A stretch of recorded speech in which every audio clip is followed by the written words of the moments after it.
After 5 years of nearly unprecedented pain in the U.S. office market, 2026 is starting to show new signs of life.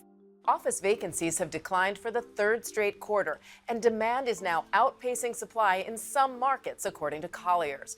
New York City and San Francisco in particular are seeing strong activity. That's the national picture, but some mid-sized cities are still in deep distress. Well, it's not a good look for any community to have any vacancies in it. What's more important is how you're trying to solve for it.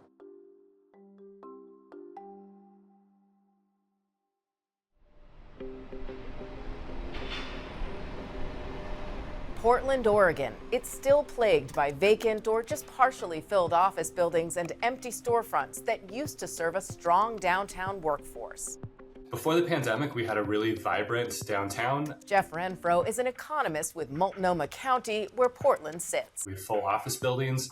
We also had restaurants and festivals on a regular basis. Portland is known as a place that has like a really vibrant, active local community. But the decline in downtown workers as a result of the pandemic hit offices hard. Portland's office vacancy rate stood at 26.6% in the first quarter of this year, down slightly from the previous quarter, but up 170 basis points from the same period last year, according to Colliers. Retail and restaurants still suffer from a lack of office customers. There was a perception in Portland for the first couple of years of the pandemic that downtown was less safe. So that was also keeping, people from the suburbs coming in to just have a nice dinner on the weekend or go to a concert. Vacant buildings, restaurants, and retail mean landlords can't pay their property taxes, the main source of funding for city councils and county governments to allocate services. Both the city of Portland and Multnomah County have experienced a couple of years of deficits at this point, and we expect that to continue for the foreseeable future.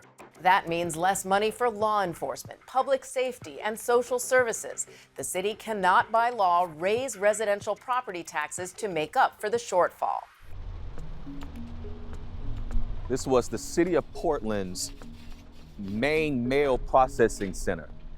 And right now what we're standing on is somewhat of the main street that will be the new main street in this new development. Cornell Wesley heads up Prosper Portland, the lead economic and urban development agency for the city of Portland.